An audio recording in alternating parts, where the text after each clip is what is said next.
Never feared for anything, never shame. Assalamualaikum warahmatullahi wabarakatuh. Perkenalkan, nama saya Muhammad Ahmadani dengan NIM 2313040082 yang berasal dari Universitas UIN Imam Bonjol Padang, yang dimana ingin membuat video sebagaimana untuk memenuhi ujian akhir semester dengan mata kuliah Hukum Perusahaan dan Ketenaga Kerjaan, yang dimana poin-poinnya meliputi perjanjian kerja, PKWT, PKWTT, dan outsourcing. Baiklah, langsung saja kita masuk kepada poin pembahasan pertama, yaitu ada perjanjian kerja. Perjanjian kerja adalah kesepakatan antara pekerja dan pengusaha yang berisi syarat kerja, hak dan kewajiban kedua belah pihak. Dalam KUH Perdata, perjanjian kerja ditandai dengan adanya unsur perintah, sementara dalam Undang-Undang Ketenagakerjaan, perjanjian kerja menekankan pada hubungan kerja yang memuat aturan kerja dan upah. Adapun poin penting dalam perjanjian kerja ini yaitu yang pertama pekerjaan, yang kedua perintah dari pengusaha, yang ketiga upah, dan yang keempat itu ada waktu kerja. Poin yang kedua yaitu PKWT atau disebut juga dengan perjanjian kerja waktu tertentu. Adalah perjanjian kerja yang dibuat untuk jangka waktu tertentu atau pekerjaan tertentu. Biasanya digunakan untuk pekerjaan yang sifatnya sementara, musiman, atau diperkirakan selesai dalam waktu paling lama 3 tahun.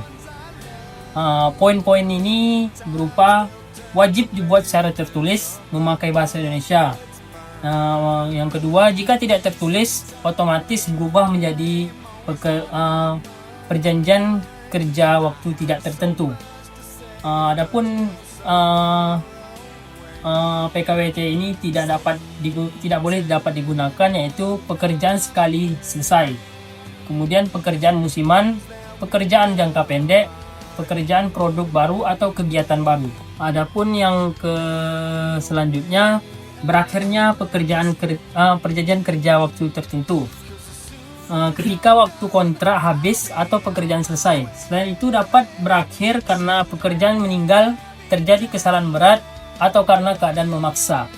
Poin penting dalam perjanjian kerja waktu tertentu ini ialah jika salah satu pihak mengakhiri kontrak sebelum waktunya tanpa alasan sah, wajib membayar ganti rugi sesuai sisa masa kontrak. Poin yang ketiga yaitu perjanjian kerja waktu tidak tertentu, yang dimana perjanjian ini bersifat tetap atau tanpa batas waktu.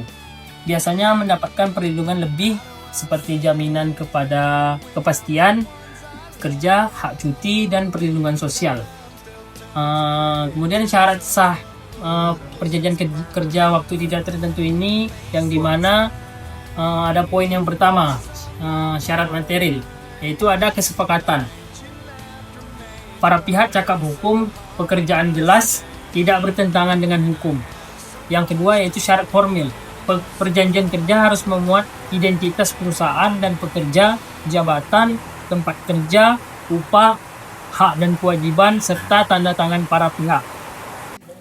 Nah, selanjutnya berakhirnya perjanjian kerja waktu tidak tertentu ini yaitu jika pekerja meninggal dunia, ada putusan pengadilan atau keadaan tertentu yang telah dicantumkan dalam perjanjian kerja.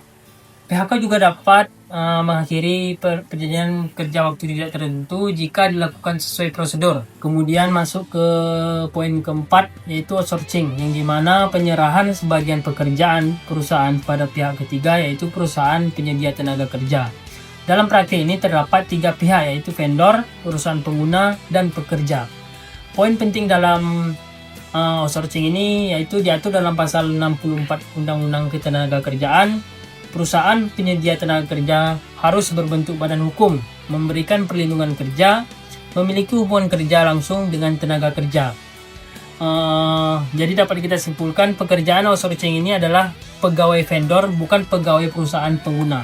Dari pembahasan yang di atas dapat kita simpulkan perjanjian kerja merupakan dasar hubungan kerja antara pekerja dan pengusaha. Kemudian perjanjian kerja waktu tertentu bersifat sementara dan wajib tertulis, sementara perjanjian kerja waktu tidak tertentu bersifat tetap dan memberikan perlindungan lebih. Sedangkan outsourcing adalah penggunaan tenaga kerja dari pihak ketiga yang membutuhkan pengaturan jelas agar tidak merugikan pekerja. Mungkin cukup sekian yang bisa saya sampaikan, lebih dan kurang saya mohon maaf. Saya akhiri dengan wabillahi taufiq wal hidayah. Assalamualaikum warahmatullahi wabarakatuh.